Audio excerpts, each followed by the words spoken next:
News के इकलौते family show news की पाठशाला में आप सभी का बहुत स्वागत। मैं हूं सुशांत सिन्हा। ये वो पाठशाला जहां सबकी क्लास लगती है। सबसे पहले आपको रोज की तरह बता देता हूं कि आज पाठशाला में कौन कौन सी क्लास लगाने वाला हूं। मध्य प्रदेश, छत्तीसगढ़, राजस्थान, मोदी ने फाइनल कर दिया सीएम का नाम। आज इसके बारे में आपको बताऊंगा। बाबा बालकनाथ की चर्चा बहुत है, लेकिन बाबा बालकनाथ को राजस्थान का सीएम बनाने पर फैसला क्या हुआ है, इसको लेकर क्या जानकारी है वो बताऊंगा। शिवराज सिंह चौहान का पत्ता कटने वाला है क्या, या दोबारा उनको मुख्यमंत्री बनने का मौका मिलेगा, इसके बारे में आज आपको जानकारी देने वाला हूं। इसके अलावा सनातन के बाद गोमूत्र का अपमान, इंडी वाले ही कांग्रेस को निपटाकर मानेंगे क्या, ईवीएम में छेड़छाड़ करके बीजेपी जीती, 3 राज्य का चुनावी सच क्या है, आज इसका चैप्टर खोलने वाला हूं। और ईवीएम हैक हो सकता है, नहीं हो सकता है, ईवीएम हैकिंग पर वो फैक्ट्स आपको बताऊंगा जो सारा भ्रम हमेशा के लिए दूर कर देंगे। इसके बाद बात होगी 16 सेकंड 14 गोलियां, करनी सेना के अध्यक्ष के हत्यारे कौन निकले। जयपुर में दिन दहाड़े मर्डर का सनसनीखेज वीडियो आपको चौंका देगा। साथ ही योगी आदित्यनाथ ने बाबा बालकनाथ को सीएम वाला मंत्र दे दिया है क्या, बाबा बालकनाथ में क्यों दिखती है योगी आदित्यनाथ वाली झलक, आज इसका चैप्टर भी है। और अनसुना किस्सा आपके लिए लेकर आया हूं, वो महिला नेता जिसने सीएम बनकर लौटने की कसम खाई थी। लेकिन सबसे पहले दिन भर की बड़ी खबरों का रिवीजन, उसके बाद पहला चैप्टर।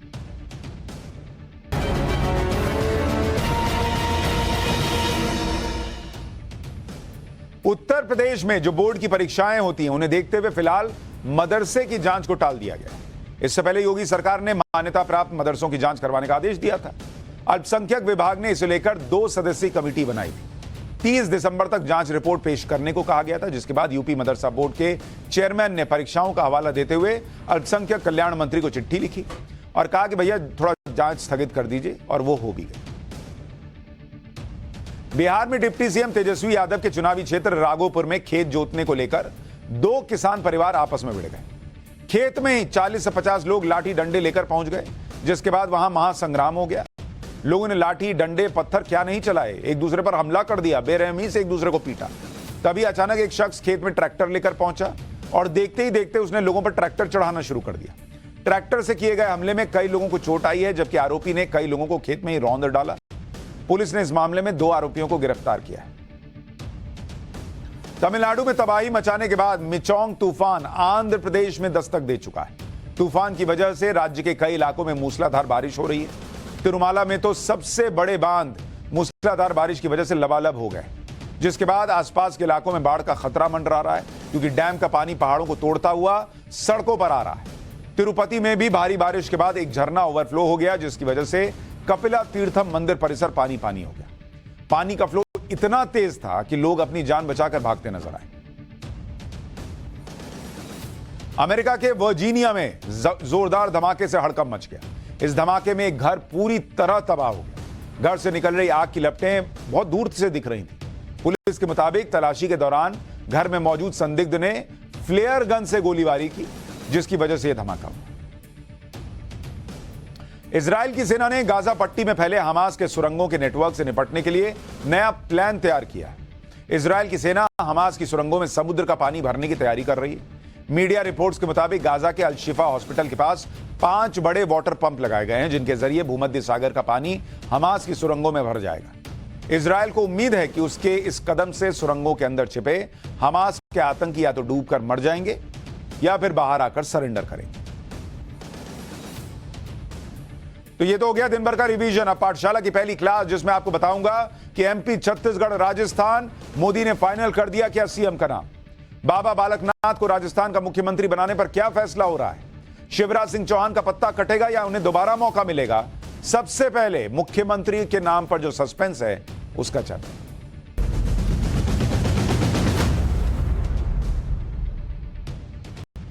भाई वैसे तो इलेक्शन रिजल्ट आए अभी 2 ही दिन हुए हैं, लेकिन यह बड़ा सस्पेंस क्रिएट हो गया है कि 3 राज्य जो बीजेपी ने जीते, मध्य प्रदेश, छत्तीसगढ़, राजस्थान, वहां मुख्यमंत्री कौन बनने वाला है। और यह आज का सवाल है नहीं, जब चुनाव चल रहा था तब भी यह सवाल पूछा जा रहा था कि सीएम होगा कौन, लेकिन तब यह था कि भाई कांग्रेस का होगा, बीजेपी का होगा। अब यह सस्पेंस और बढ़ गया क्योंकि चुनाव तो बीजेपी बिना फेस के और नरेंद्र मोदी के नाम और काम पर जीत चुकी है, तो फेस तो किसी को प्रोजेक्ट किए नहीं। अब सबकी नजरें इस बात पर हैं कि नरेंद्र मोदी सीएम के तौर पर किसे सेलेक्ट करेंगे। क्या मध्य प्रदेश में शिवराज सिंह चौहान रिपीट होंगे?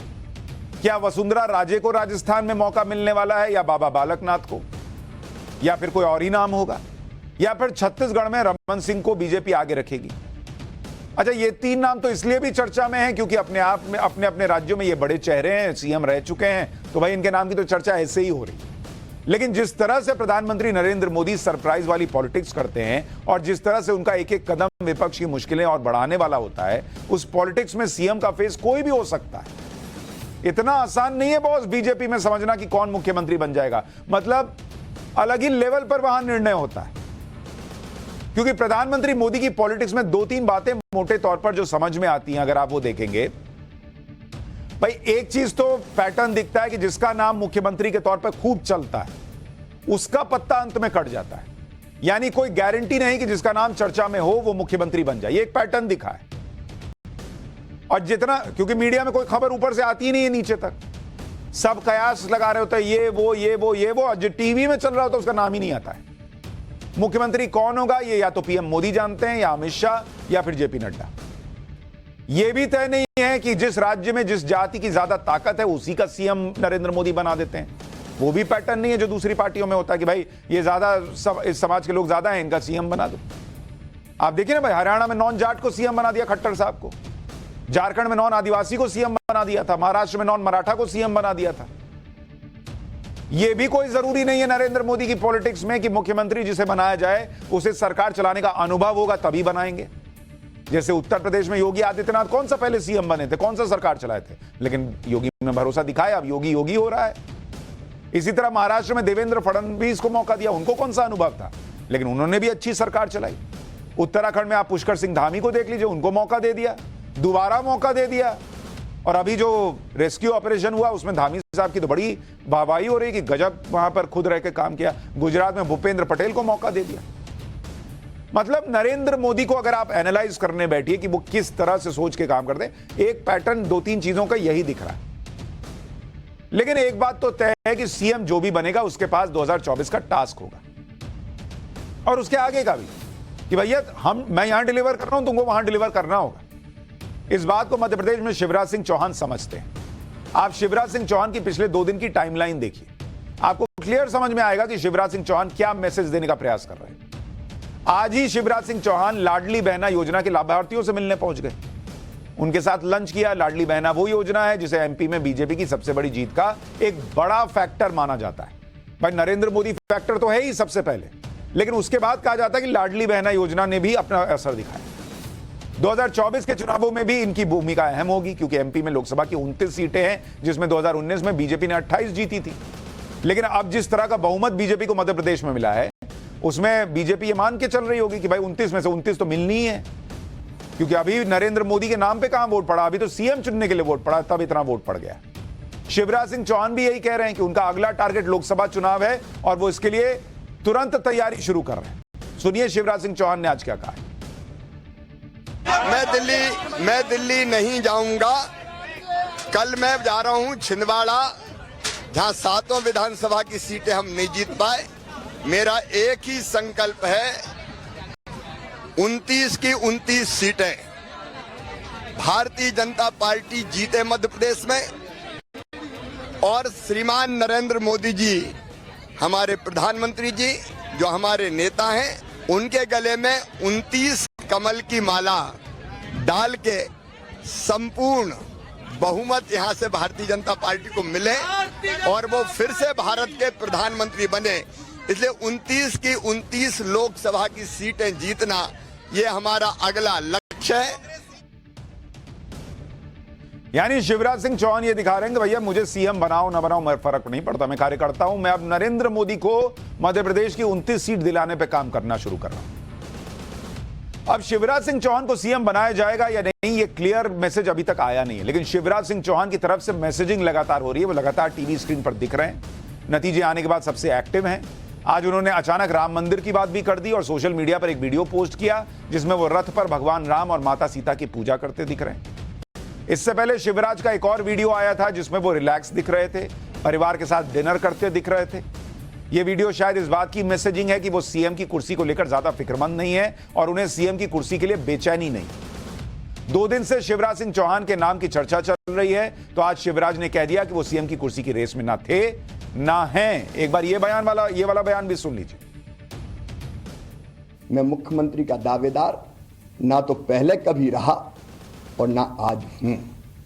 मैं एक कार्यकर्ता के नाते सदैव भारतीय जनता पार्टी मुझे जो भी काम देगी उस काम को समर्पित भाव से अपनी संपूर्ण शक्ति, क्षमता और प्रामाणिकता, ईमानदारी से सदैव करता रहूंगा।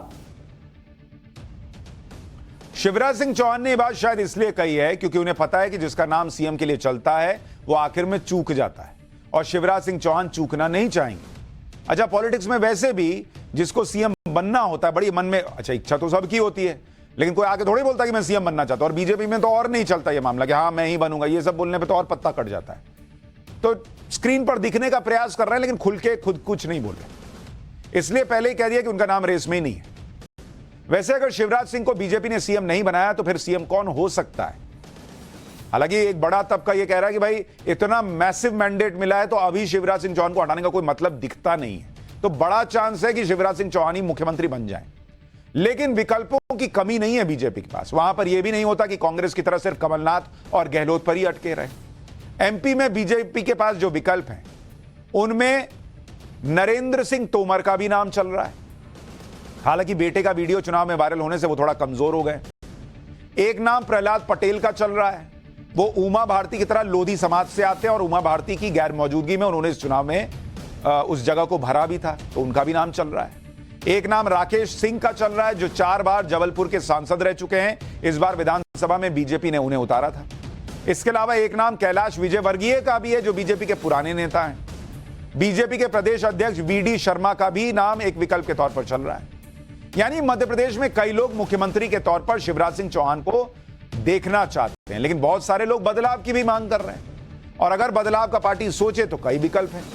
लोग अपने अपने नेता को सीएम बनते देखना चाहते हैं, चाहे वो कैलाश विजयवर्गीय हो, प्रहलाद पटेल हो या फिर कोई और नेता हो। एक बार लोग क्या कह रहे हैं वो सुनिए, फिर आपको राजस्थान की भी बात बताऊंगा। हमारे विचार से तो शिवराज सिंह चौहान जी को ही पुनः मुख्यमंत्री बनना चाहिए। क्या वजह है? वजह है कि उनको काफ़ी अनुभव है, 17-18 साल का उनको एक्सपीरियंस है। शिवराज सिंह का कार्य करने का तरीका बहुत अच्छा है।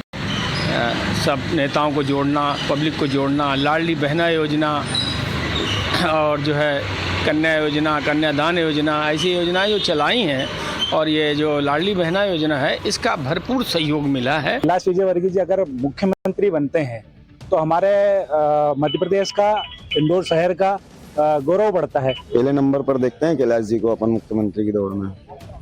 कैलाश जी की वजह से मालवा निमाड़ में जीत हुई है और कैलाश जी हमारे नेता हैं, उनको मुख्यमंत्री बनना चाहिए। इंदौर में पूछिएगा तो लोग कैलाश विजयवर्गीय कह रहे हैं, दूसरे जगह पूछिए तो लोग शिवराज सिंह चौहान के लिए कह रहे हैं कि नहीं, उनको दोबारा बनाया जाना चाहिए। हालांकि सीएम पद की दावेदारी को लेकर एमपी में उतनी हलचल नहीं है जितनी इस वक्त राजस्थान में। राजस्थान में तो कल से माहौल ही अलग बना हुआ है। राजस्थान में भी मध्य प्रदेश की तरह कई नाम चर्चा में हैं, लेकिन इन नामों पर चर्चा के बीच ही जयपुर में वसुंधरा राजे सिंधिया ने विधायकों की मीटिंग शुरू कर दी। सोमवार शाम को कई विधायकों को वसुंधरा ने डिनर पर बुलाया। आज भी कई विधायकों के साथ वसुंधरा राजे ने जयपुर में मीटिंग की। यानी वसुंधरा राजे भी एक मैसेजिंग दे रही हैं कि भाई देखो मुझसे लोग मिलने आ रहे हैं, विधायक मेरे साथ हैं। पॉलिटिक्स में मैसेजिंग का बड़ा रोल है। जैसे अभी वो ग्राफिक्स का पन्ना खाली रह गया, पॉलिटिक्स में आप स्पेस खाली नहीं रख सकते। वहां तो चलिए ह्यूमन एरर है, लेकिन पॉलिटिक्स में एरर की गुंजाइश नहीं है, आपको वहां तुरंत जगह भरनी पड़ती है। तो वसुंधरा राजे ने भी वो जगह भरने का प्रयास किया। वसुंधरा की ये मीटिंग तब हो रही है जब राजस्थान के लिए महंत बालकनाथ योगी की खूब चर्चा हो रही है। महंत बालकनाथ योगी इस वक्त दिल्ली में है, वो सांसद भी हैं और इस वक्त विधानसभा चुनाव भी लड़ रहे थे और राजस्थान की तिजारा सीट से करीब 6000 वोट से जीते। बालकनाथ योगी को लेकर कल हंसी मजाक में कांग्रेस के नेता अधीर रंजन चौधरी ने संसद के बाहर कह दिया था कि ये राजस्थान के सीएम बनने जा रहे हैं। तो उनके नाम की चर्चा भी बहुत है। आप तस्वीरों में देखिए, योगी उनका प्रचार करने गए थे। हर जगह बाबा बालकनाथ मुख्यमंत्री होंगे क्या, ये सवाल पूछा जा रहा है। एक बार कल संसद के बाहर क्या हुआ था वो आपको याद दिलाता हूं, फिर आगे बताता हूं इनके नाम पे क्या चर्चा चल रही है। आपने नया सीएम बन रहे हैं ना सर, सीएम बनते ही पहला काम क्या करेंगे? अरे भाई राजस्थान के सीएम बनते हैं आपने नया सीएम बन रहे हैं ना सर, सीएम बनते ही पहला काम क्या करेंगे? अरे भाई राजस्थान के सीएम बनते हैं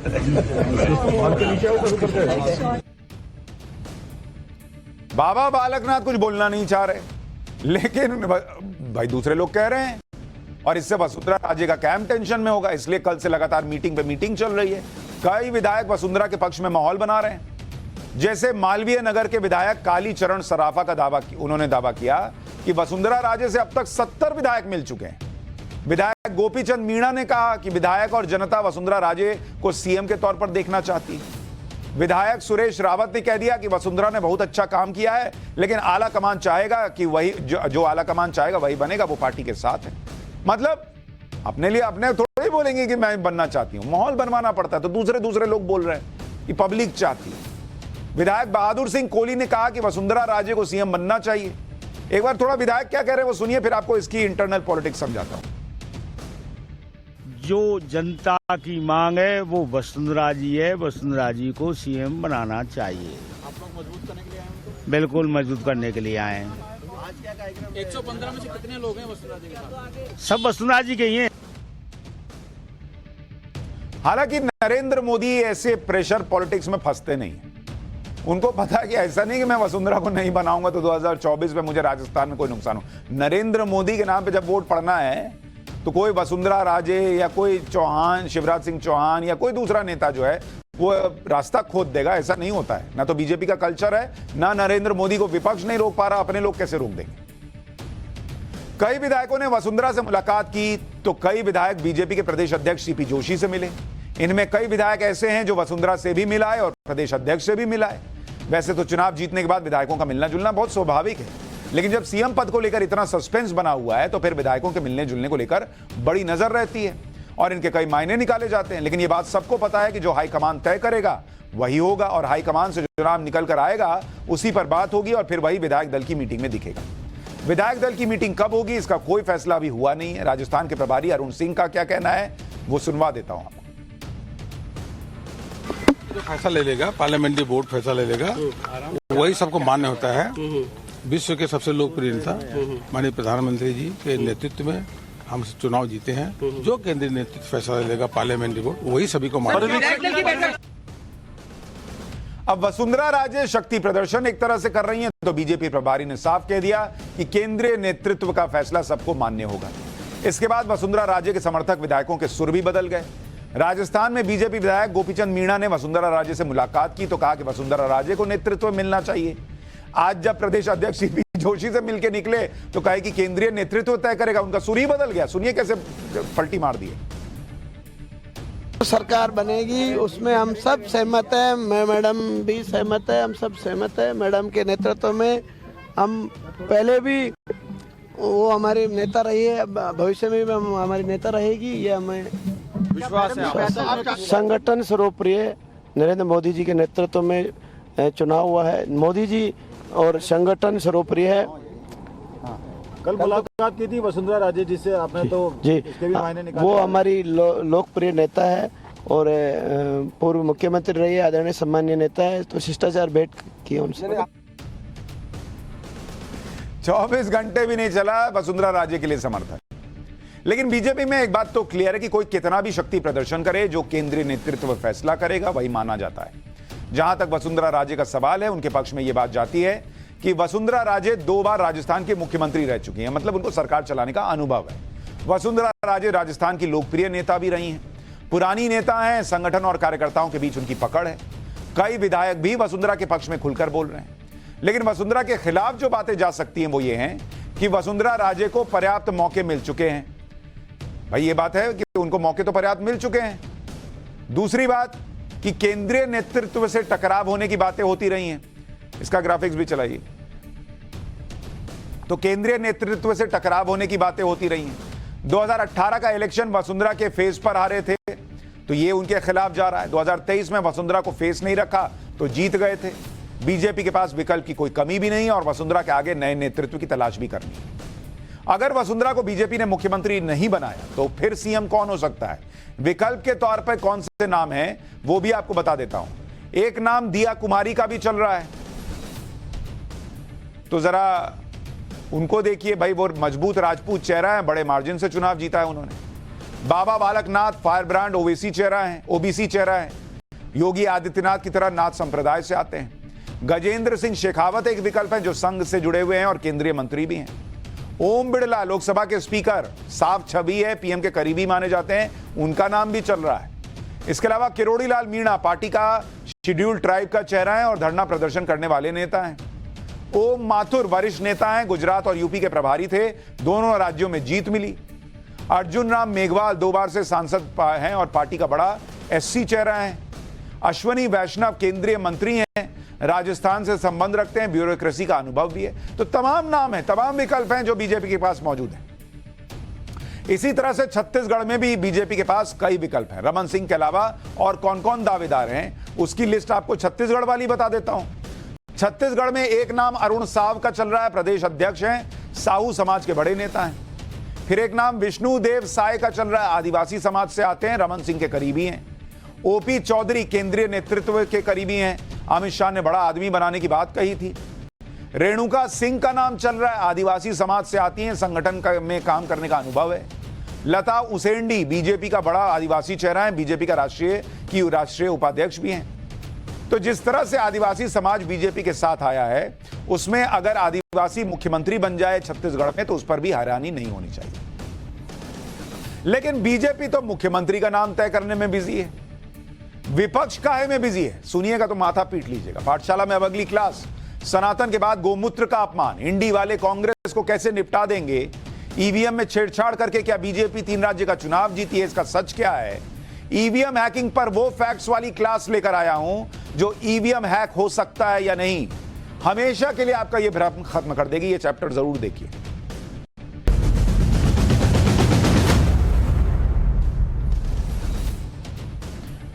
भाई बीजेपी तो आगे का प्लान बना रही है। बीजेपी ये सोच रही है कि किसे मुख्यमंत्री बनाना है जिससे उन्हें आगे भी फायदा हो। उधर कांग्रेस और उसके सहयोगी हैं जो हार के बहाने ढूंढ रहे हैं। कोई इस जेब से बहाना निकालता है, कोई उस जेब से बहाना निकालता है, कभी वोटर को कोसते हैं, कभी ईवीएम को कोसते हैं, अपने अंदर झांक नहीं पाते ये लोग। आज कांग्रेस के सहयोगी डीएमके के एक सांसद हैं सेंथिल कुमार, उन्होंने संसद में कह दिया कि गोमूत्र वाले राज्यों में ही बीजेपी जीत रही है। यह वही उत्तर बनाम दक्षिण भारत की पॉलिटिक्स है जिसे विधानसभा चुनावों में हार के बाद कांग्रेस के सपोर्टर फैला रहे हैं। यह वही डीएमके है जिसके मुख्यमंत्री के बेटे ने सनातन धर्म को डेंगू मलेरिया जैसी बीमारी बताया और विधानसभा चुनावों में यह मुद्दा खूब उठा। अब जब कांग्रेस विधानसभा चुनावों में हार गई तो भी ये लोग नहीं बदल रहे, ना सुधर रहे हैं। कभी सनातन विरोधी बात करते हैं, कभी गाय गोमूत्र की बात करते हैं। कोई बदलाव नहीं है बॉस। ये लोग अपने आप को बदलते नहीं है और चाहते हैं कि रिजल्ट चुनाव का बदल जाए। और जबकि ये वही कांग्रेस है जिसका एक समय पे चुनाव चिन्ह गाय और बछड़ा होता था बॉस। आजादी के बाद कांग्रेस का चुनाव चिन्ह था 2 बैलों की जोड़ी। इसके बाद कांग्रेस का चुनाव चिन्ह हुआ गाय और बछड़ा। फिर 1977 के बाद कांग्रेस का चुनाव चिन्ह हाथ का पंजा हुआ जाकर। तो 2 बैलों की जोड़ी गाय बछड़ा से कांग्रेस पार्टी ने जैसे ही हाथ अपना बदला, वो पूरी बदल गई कि अब लोग गोमूत्र का भी मजाक उड़ाएं, सनातन का भी मजाक उड़ाएं, कांग्रेस को फर्क नहीं पड़ता। नरेंद्र मोदी को हराने के नाम पे इंडी गठबंधन में सबके साथ हैं और जबकि सबसे बड़ा नुकसान कांग्रेस का हो रहा है, वो डीएमके का क्या होना है वहां पर। लेकिन आज कांग्रेस जिनके साथ है, जिनकी सहयोगी है, वो लोग सनातन पर, गाय पर, गोमूत्र पर सवाल उठा रहे हैं, हिंदी पट्टी के वोटर को कोस रहे हैं। जबकि इन्हीं चुनावों में कांग्रेस को 40% के करीब वोट मिला है, चाहे एमपी में हो, छत्तीसगढ़ में हो, राजस्थान में हो। लेकिन वोट भी मिल रहा है और वोट देने वाले को कोस भी रहे हैं। इसके साथ एक और काम चल रहा है, ईवीएम पर सवाल उठा देने का, ईवीएम पर ही डाउट क्रिएट करने का। वैसे तो यह काम पिछले कई सालों से विपक्ष कर रहा है, फिर से वही काम शुरू कर दिया। कुछ बदला नहीं है इन लोगों में। मध्य प्रदेश में दिग्विजय सिंह ने ईवीएम पर शंका जता दी। कमलनाथ इस तरह के संकेत दे रहे हैं कि जैसे नतीजों में कुछ गड़बड़ी हुई हो। एक बार दिग्विजय सिंह और कमलनाथ को सुनिए, फिर मैं ईवीएम का एक एक फैक्ट आपको बताऊंगा। सर आपके मुताबिक क्या हुआ था? क्या हुआ सर, इतनी कम सीटें, आप जीत का दावा? देखिए, ये तो आप लोग भी जानते हैं क्या माहौल था, तो मेरे से क्यों पूछ रहे हैं? आप पब्लिक से पूछिए। मुझे अभी कुछ विधायक मिले सुबह, कहते मेरे अपने गांव में मुझे 50 वोट मिले। ये कैसे हो सकता है? कहते मेरे अपने गांव में और घर से मैंने देखा। ईवीएम तो मैं 2003 से मुझे भरोसा नहीं है ईवीएम पर, क्योंकि बात यह है हमने बटन दबा दिया, पता ही नहीं पड़ा वोट कहाँ गया। जो वीवीपैट स्लिप गिरती है डब्बे में, हमारे हाथ में दे दे। तो हम मूल बात यह है कि जिस मशीन में चिप लगी है वो हैक होने की संभावना उसमें रहती है। अब दिग्विजय सिंह की ये बात थोड़ी देर के लिए पकड़कर अपनी जेब में, दाहिने बाएं जिस जेब में रखना रखिए कि किसको वोट देते हैं ये पता नहीं चलता है। ये अभी मैं बताऊंगा ईवीएम के बारे में, इन लोगों को सब पता है, सब पता है इन लोगों को। आपको गुस्सा आएगा जब ईवीएम की एक एक डिटेल बताऊंगा, आप कहेंगे कैसे लोग हैं बॉस ये लोग। अगर कमलनाथ को इतना ही नतीजों पर संदेह है और उन्हें कुछ गड़बड़ी दिख रही है तो फिर वो कल शिवराज सिंह चौहान को जीत की बधाई देने क्यों गए थे बॉस? बैठते घर पे कहते कि तो बेईमानी से जीते हैं ये लोग, कल जाके बधाई दिए। आज इनको समझ में आ रहा है कि ईवीएम में गड़बड़ी हो सकती है। कल कमलनाथ ने फूलों का गुलदस्ता देकर शिवराज सिंह जी को बधाई दी थी, एक दूसरे से अच्छे से मिल रहे थे। आज कमलनाथ कह रहे हैं कि उन्हें तो भरोसा ही नहीं हो रहा है कि ये कैसे हो सकता है कि उनके कैंडिडेट को वोट नहीं मिल रहा है। पहली बात, अगर भरोसा ही नहीं है तो फिर कैसे कांग्रेस को 40% के करीब वोट मिल गया? दूसरी बात, अपनी हार की वजहों पर ये लोग बात क्यों नहीं करते? क्योंकि आप देखिए कि राजस्थान में क्या हुआ। वहां पर अशोक गहलोत के ओएसडी ने हार के बाद ऐसी बातें कही जिसमें कांग्रेस की हार की वजह छुपी है। गहलोत के ओएसडी हैं लोकेश शर्मा, हुआ करते थे। उन्होंने कहा कि कांग्रेस राजस्थान में रिवाज बदल सकती थी, लेकिन अशोक गहलोत जी कभी कोई बदलाव नहीं चाहते थे। यह कांग्रेस की नहीं बल्कि अशोक गहलोत जी की हार है। तीसरी बार सीएम रहते हुए गहलोत ने पार्टी को फिर हाशिए पर लाकर खड़ा कर दिया। आज तक पार्टी से सिर्फ लिया ही लिया है, लेकिन कभी अपने रहते पार्टी की सत्ता में वापसी नहीं करवा पाए।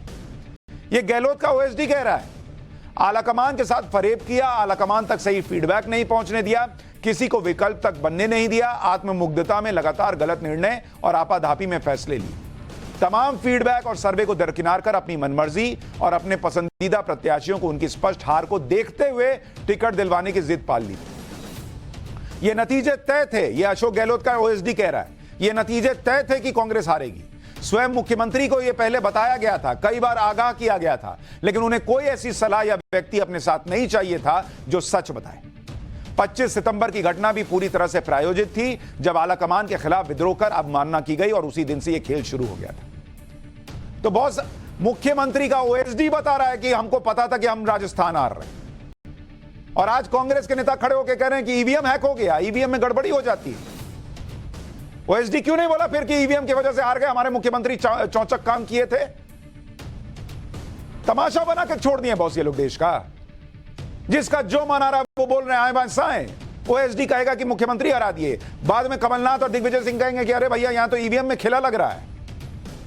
अब सचिन पायलट कह रहे हैं कि गहलोत के ओएसडी ने जो बातें लिखी हैं वो हैरान करती हैं, पार्टी को इस पर सोचना चाहिए। एक बार सचिन पायलट को सुनिए।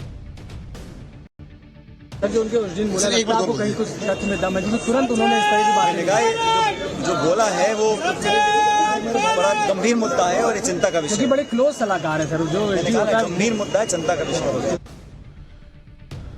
यानी हार की वजह कुछ और है, बहाना ईवीएम को बनाया जा रहा है। अगर ईवीएम में कुछ गड़बड़ करके जीत हार हो रही होती तो बस तेलंगाना बीजेपी क्यों नहीं जीती? वो छोड़ दी, ये काम करो थोड़ा कांग्रेस को दे देते हैं। अच्छा, खुद नहीं जीतती, अगर सेटिंग गेटिंग ही कर रही थी बीआरएस को जिता देती। ये लोग तो कहते हैं बीआरएस बीजेपी की बी टीम है, बीआरएस को क्यों नहीं जिताए? और मैं आपको तेलंगाना का वोट शेयर बताता हूं बॉस। जिस तेलंगाना में कांग्रेस को जीत मिली, तेलंगाना में आप देखिए किसको कितना वोट शेयर मिला है। बीआरएस को करीब 37.35% वोट मिला, कांग्रेस को 39.4% वोट मिला, बीजेपी को करीब 14%, 13.9% वोट मिला।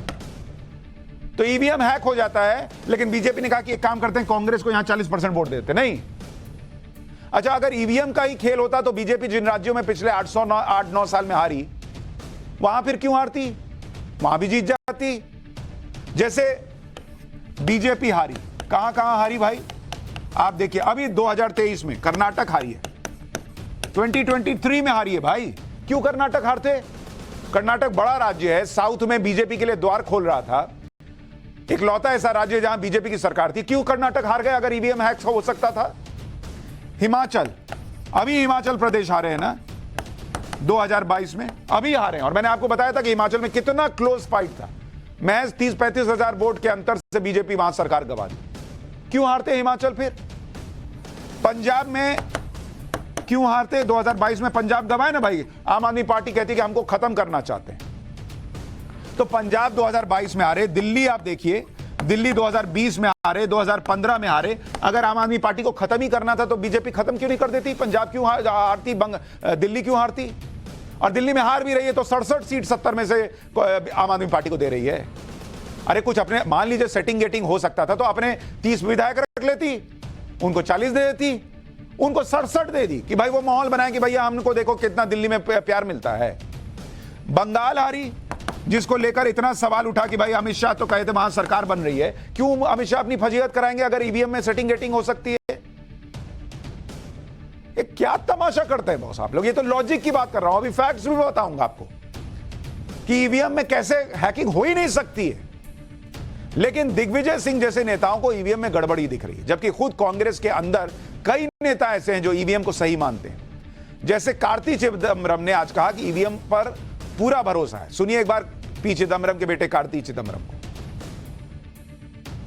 As I said, I personally have confidence in the EVM. I know that there are other members in my party who have a different opinion. So I have no empirical evidence, or neither have I been presented with anything which makes me suspect the robustness of the EVM machines. So I personally have confidence in the EVM machines.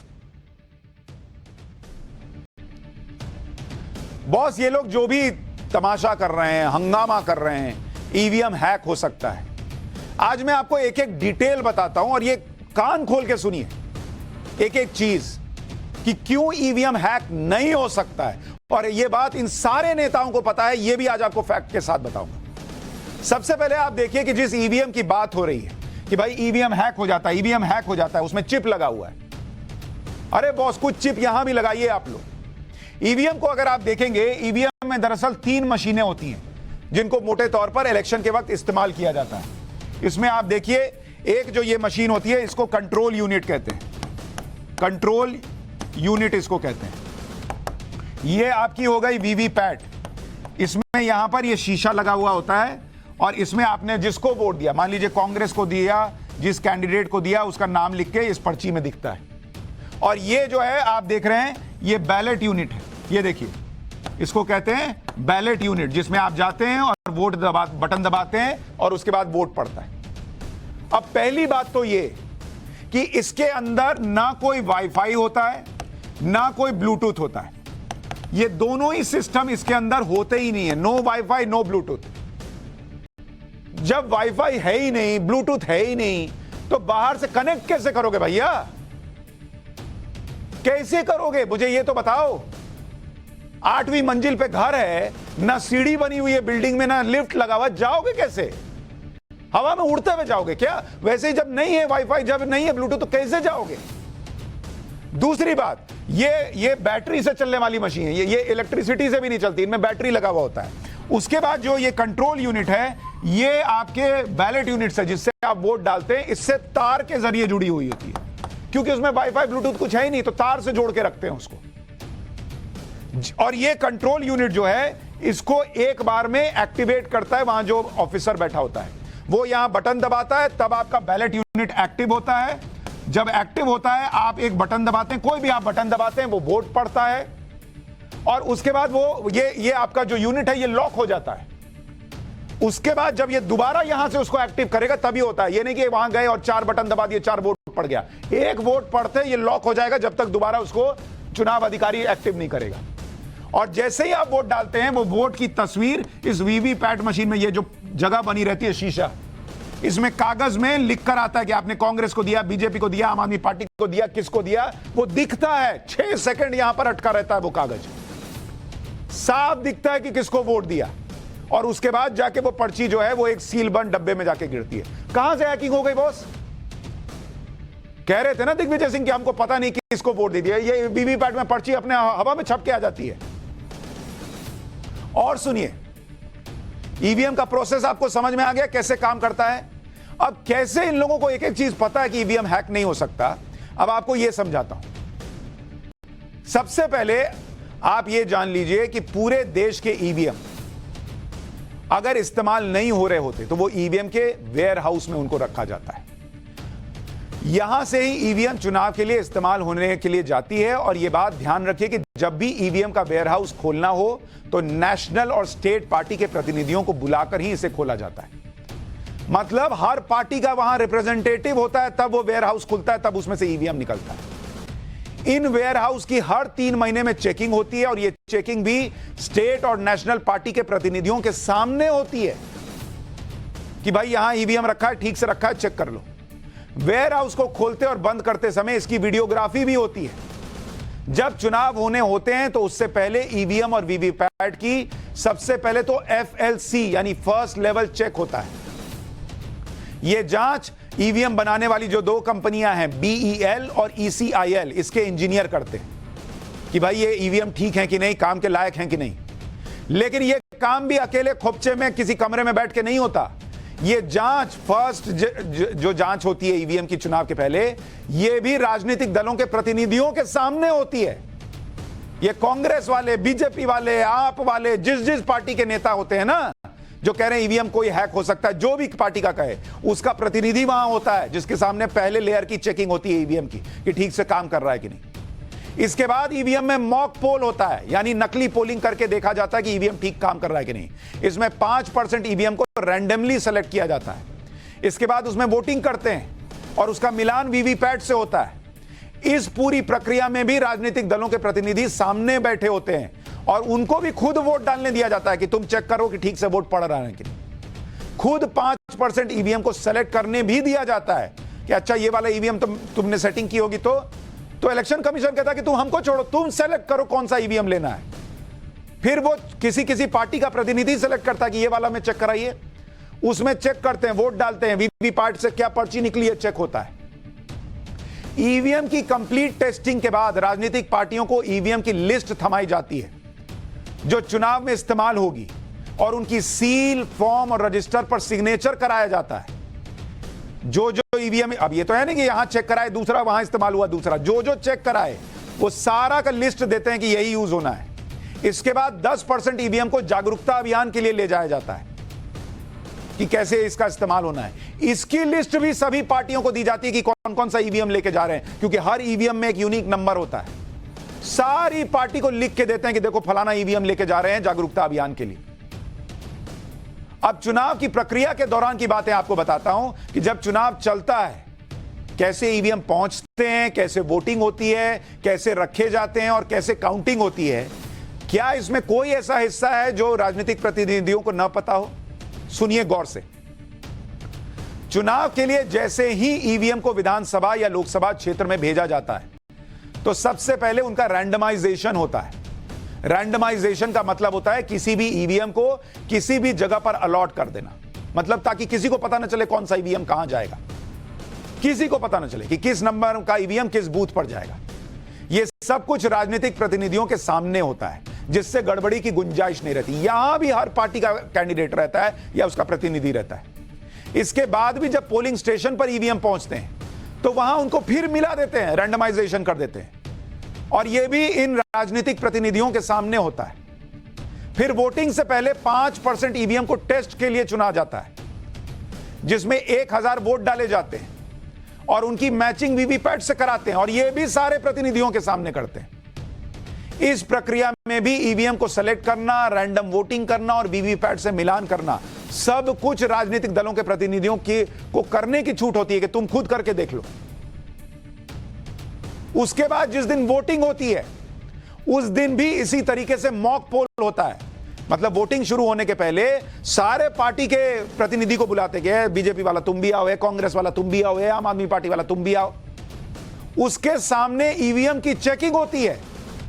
EVM में 2 button होता है, एक total count, एक result. तो result वाला दबा के दिखाते कि देखो इसमें 0 वोट पड़ा है ना। उसके बाद वहां पर वोट डाल के दिखाते हैं कि देखो इसमें जो वोट डल रहा है वही वीवीपैट से निकल रहा है कि नहीं, चेक कराते हैं 50-60 वोट डाल के। उसके बाद उसका काउंटर 0 कर देते हैं कि देखो आप शुरू करेंगे, टोटल वाला दबा के दिखाते हैं कि देखो अब इसमें 0 वोट है। फिर जब तक वोट पड़ रहा है तब तक प्रतिनिधियों को बूथ में रहने की अनुमति होती है, सवाल करने की अनुमति होती है और रिपोर्ट करने की भी अनुमति होती है। वोटिंग से ठीक पहले यह भी देखा जाता है कि ईवीएम से पहले से कोई वोट तो नहीं पड़े हैं, उसका मिलान किया जाता है, कुल वोट पड़े हैं, शून्य है या नहीं है, सब चेक हो जाता है। पार्टी के प्रतिनिधि को अगर शक होता है कि बूथ पर फर्जी वोटिंग हो रही है तो किसी वक्त वोटर की संख्या का मिलान प्रतिनिधि कर सकते हैं। मैंने आपको बताया ना, एक रिजल्ट वाला है जो काउंटिंग के दिन चेक होता है, एक बटन दबाइए रिजल्ट आ जाएगा। एक उसी ईवीएम में टोटल होता है, वोटिंग हो रही है और आपको शक हो रहा है कि भाई अंदर 10 लोग गए लेकिन 20 वोट पड़ा है, ये कुछ गड़बड़ हुआ है, आप जाइए अंदर बोलिए, बोल सकता है किसी भी पार्टी का प्रतिनिधि कि हमको लग रहा है तुम गड़बड़ वोट डलवा रहे हो। वो टोटल बटन दबाएगा, वो दिख जाएगा कि अभी तक कितना वोट पड़ा है। कहां हैक करेंगे बॉस, झूठे कुछ बोलना है। वोटिंग खत्म होने पर प्रतिनिधियों को सभी ईवीएम का सीरियल नंबर दिया जाता है ताकि काउंटिंग के दिन यह मिलान किया जा सके कि सही ईवीएम के वोट की काउंटिंग हो रही है या नहीं हो रही है। मतलब वोटिंग के बाद भी ईवीएम चेंज नहीं हो सकते। चुनाव के बाद सभी प्रतिनिधियों के सामने ईवीएम को सील किया जाता है और उन्हें हेवी सिक्योरिटी में स्ट्रांग रूम में पहुंचाया जाता है। इस प्रक्रिया की भी वीडियोग्राफी होती है। यहां तक कि पोलिंग बूथ से स्ट्रांग रूम तक ईवीएम से भरी गाड़ी का पीछा करने की भी अनुमति दी जाती है राजनीतिक दलों के प्रतिनिधियों को कि तुम चलो साथ साथ देख लो कहां लेके जा रहे हैं। ईवीएम को फिर स्ट्रांग रूम में रखा जाता है। उस वक्त उम्मीदवार या उसके प्रतिनिधि वहां मौजूद होते हैं। उन्हें स्ट्रांग रूम के लॉक पर अपनी खुद की सील लगाने का भी हक होता है।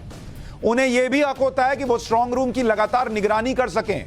वहां सीसीटीवी जो लगा होता है उसका एक्सेस दे देते हैं कि तुम देखते रहो 24 घंटा कैमरे पर।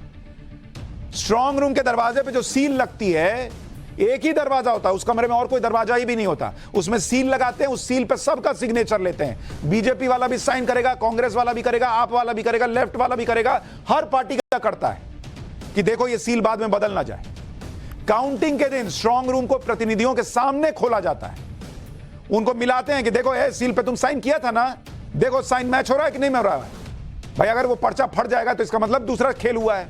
सबका साइन मैच होता है तब रूम खुलता है। फिर ईवीएम को बाहर निकालते हैं। उस ईवीएम का भी सीरियल नंबर दिखाकर खोल देंगे, देखो तुमको उस दिन लिख के दिया था ना कि फलाना नंबर का ईवीएम है, वही है, देखो अब इसको खोल रहे हैं। सब कुछ इन लोग के सामने होता है, सब कुछ। हर पार्टी का वहां उम्मीदवार होता है, सब कुछ या उसका प्रतिनिधि होता है, सबके सामने दिखा के होता है। अब तक कुल 38,156 वीवीपैट की मैचिंग हो चुकी है और एक भी नॉट सिंगल वन केस ऐसा मिला है जिसमें ट्रांसफर ऑफ वोट देखने को मिला हो। मतलब वहां दिखे कि बीजेपी को वोट पड़ा है और वीवीपैट में दूसरा वोट रहा हो, एक भी नहीं। और इसके बाद ये लोग तमाशा करते हैं कि ईवीएम हैक हो सकता है। अरे हैक होता है तो उस वक्त क्यों नहीं बोलते कि गलत दिख रहा है?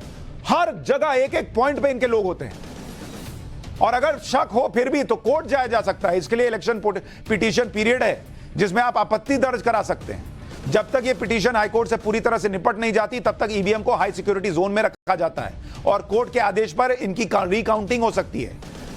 काउंटिंग के बाद भी जहां पर इन ईवीएम्स को सुरक्षित रखते हैं कि कल को कोई सवाल पूछ दे तो दोबारा दिखाएंगे, उस रूम में भी पॉलिटिकल पार्टीज के प्रतिनिधियों के सिग्नेचर होते हैं सील पे। माथा पीट लीजिए बॉस की, इसके बाद भी ये लोग ऐसे सवाल उठाते हैं। हमारे यहां बिहार में इसको थेथराई कहते हैं। लेकिन मुझे गुस्सा इस बात पर आता है कि एक देश में सिर्फ अपने पॉलिटिकल फायदे के लिए और अपने ऊपर सवाल ना उठे, इसलिए ये लोग इस हद तक जाते हैं कि एक अच्छा खासा सिस्टम जो शायद ही किसी देश में हो उसको भी बदनाम करते हैं हर बार। इसलिए आपको दिखाया कि अगली बार कोई बोले ना कि ईवीएम हैक हुआ है, मारिए कोने के भाग, ईवीएम हैक हुआ है। पाठशाला में अब राजस्थान के उस नेता का चैप्टर जिसकी तुलना योगी आदित्यनाथ से हो रही है। बाबा बालकनाथ में क्यों दिखती है योगी आदित्यनाथ वाली झलक, और क्या योगी आदित्यनाथ ने बाबा बालकनाथ को सीएम वाला मंत्र दे दिया है? अब इसका चैप्टर।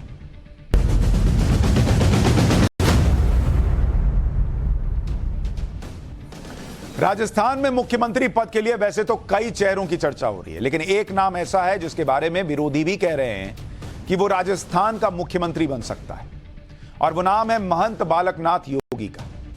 ये वो नाम है जिसकी चर्चा इस समय राजस्थान में जमकर हो रही है।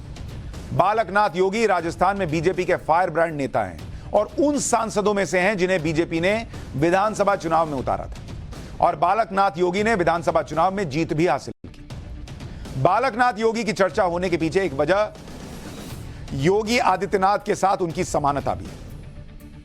योगी आदित्यनाथ ने राजस्थान मुख्यमंत्री बन गए, उसी तरह बालकनाथ योगी भी सांसद रहते हुए विधायक बने। योगी आदित्यनाथ नाथ संप्रदाय के गोरक्षनाथ पीठ के महंत हैं। बालकनाथ योगी मस्तान मठ के महंत हैं। योगी आदित्यनाथ आक्रामक अंदाज में राजनीति करते हैं। बालकनाथ योगी भी तेज तर्रार राजनीति के लिए जाने जाते हैं। योगी आदित्यनाथ जो कहते हैं बिना हिचक कहते हैं। बालकनाथ योगी भी उसी तरह बिना लाग लपेट की बात करते हैं, कहा जाता है। योगी आदित्यनाथ और बालकनाथ योगी के राजनीतिक सफर के साथ दोनों के अंदाज में भी समानता है। कानून व्यवस्था के मुद्दे पर जिस तरह योगी आदित्यनाथ कोई समझौता नहीं करते और अपराधियों से सख्ती से निपटते हैं, उसी तरह की राय बालकनाथ योगी की भी है।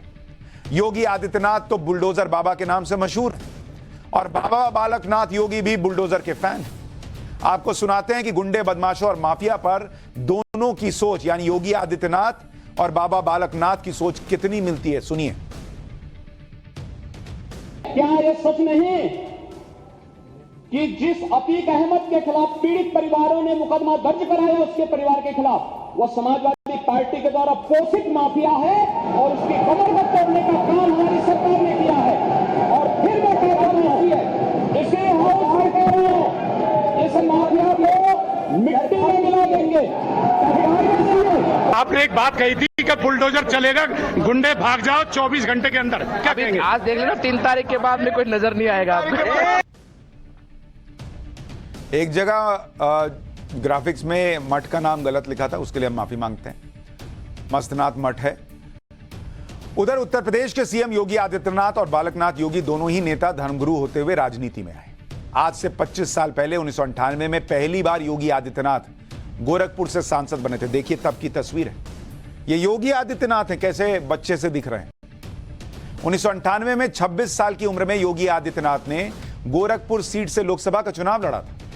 योगी आदित्यनाथ ने 26,000 से भी ज्यादा वोटों से जीत हासिल की थी। 1998 में योगी आदित्यनाथ सबसे कम उम्र के सांसद थे। उस समय योगी आदित्यनाथ को देखकर कोई ये नहीं कह सकता था कि ये इंसान आगे जाकर उत्तर प्रदेश का मुख्यमंत्री बनेगा, और वो भी लगातार 2 बार।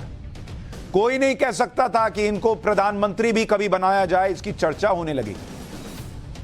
हालांकि योगी आदित्यनाथ ने पहले चुनाव के बाद ही दिखा दिया था कि वो अलग तेवर वाले नेता हैं।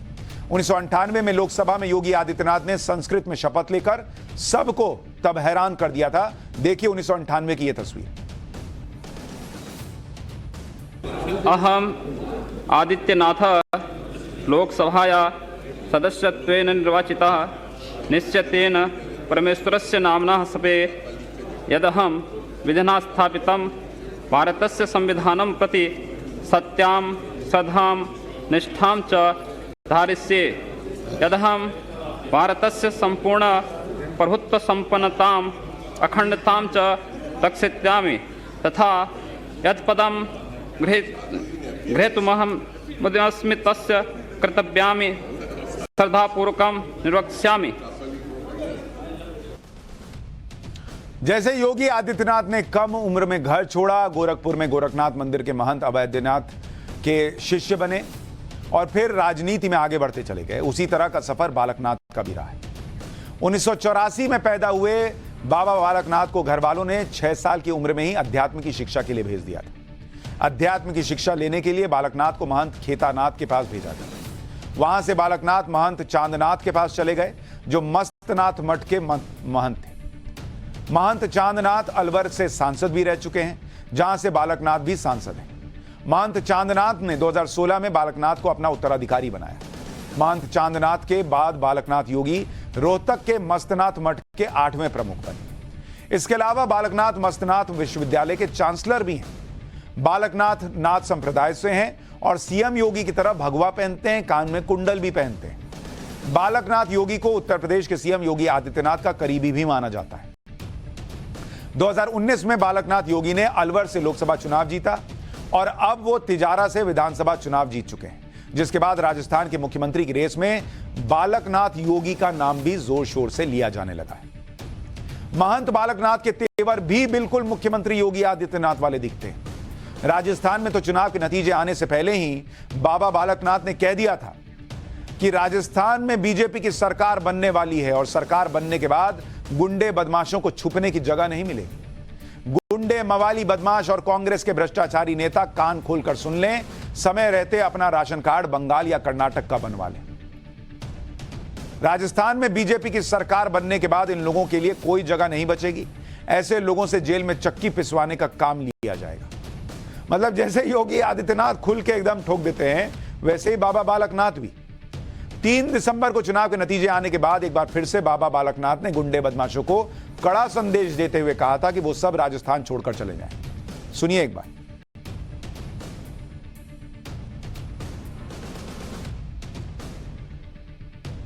आज 3 तारीख हो चुकी है, परिणाम आपके पक्ष में आ चुका है। प्रशासन के लोग भी यहाँ सुन रहे होंगे। आपका चौकीदारा शुरू हो जाता है। अगर आज के बाद में कोई चोरी हुई यहाँ पर तो उसकी जवाबदेही प्रशासन की होगी। कोई चोरी चपाटी करते हैं उन तक संदेश पहुँचा दो कि अब तिजारा में उनका कोई स्थान नहीं है। तिजारा से दूर रहे, राजस्थान से दूर रहे और हर उस प्रदेश से दूर रहे जहाँ भारतीय जनता पार्टी की सरकार है। बाबा बालकनाथ मस्तनाथ मठ के प्रमुख हैं और इस मठ में हर साल देश मेला लगता है, जिसमें मठ का प्रमुख होने के नाते बालकनाथ एक खास पोशाक में दिखाई देते हैं। ये देखिए उनकी तस्वीर। जिस पोशाक में बालकनाथ दिख रहे हैं वो 300 साल पुरानी पोशाक है और ये स्वर्ण जड़ित है, सोना जड़ा हुआ है इसमें। ये शानदार पोशाक और नोटों की माला पहने बाबा बालकनाथ को देखने के लिए दूर दूर से उनके समर्थक आते हैं।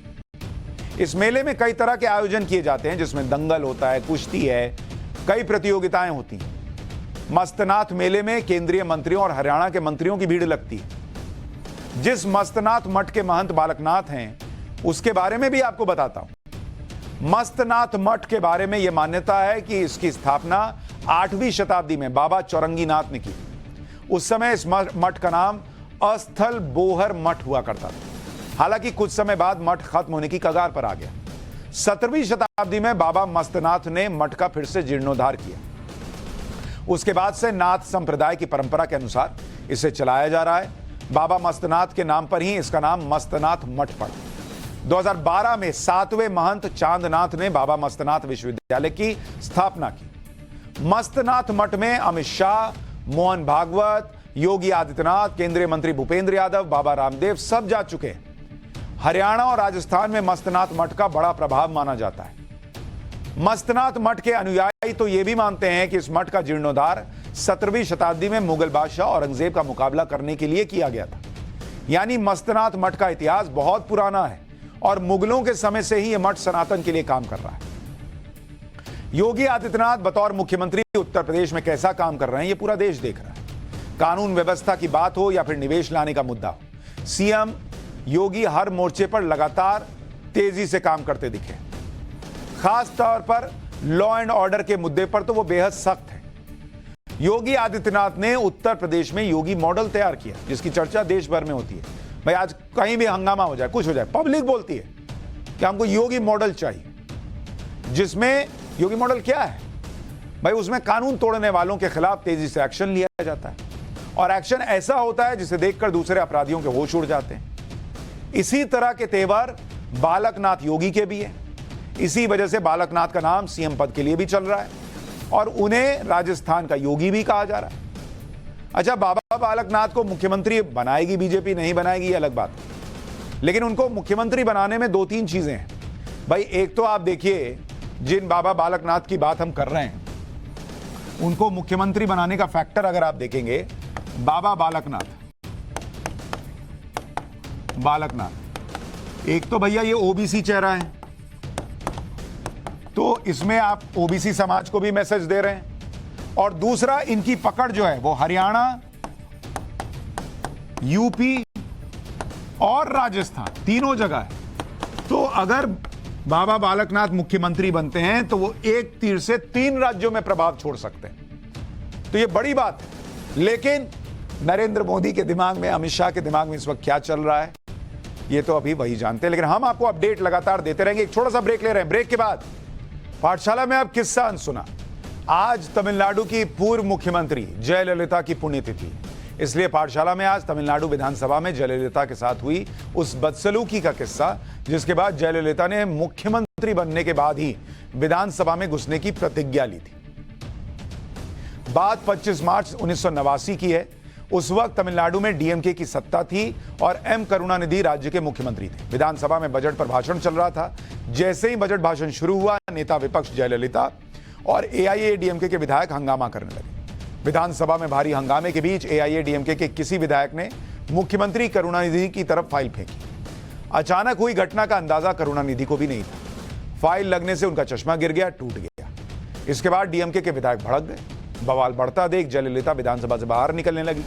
इससे पहले कि जयललिता सदन से निकल पाती, डीएमके सरकार के एक मंत्री उनके पास पहुंचे। आरोप लगता है कि डीएमके के मंत्री ने जयललिता को न सिर्फ बाहर जाने से रोका, बल्कि उनकी साड़ी का पल्लू भी खींचा। इस गुत्थम गुत्था में जयललिता की साड़ी तक फट गई और वो जमीन पर गिर पड़ी।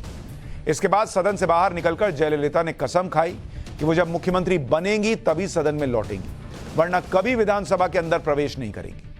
और जयललिता को अपनी प्रतिज्ञा को पूरा करने के लिए ज्यादा इंतजार नहीं करना पड़ा। 2 साल के बाद ही जयललिता की पार्टी ने डीएमके को सत्ता से उखाड़ फेंका। जून 1991 में हुए विधानसभा चुनाव में जयललिता की पार्टी को बम्पर जीत मिली और वो राज्य की मुख्यमंत्री बनी।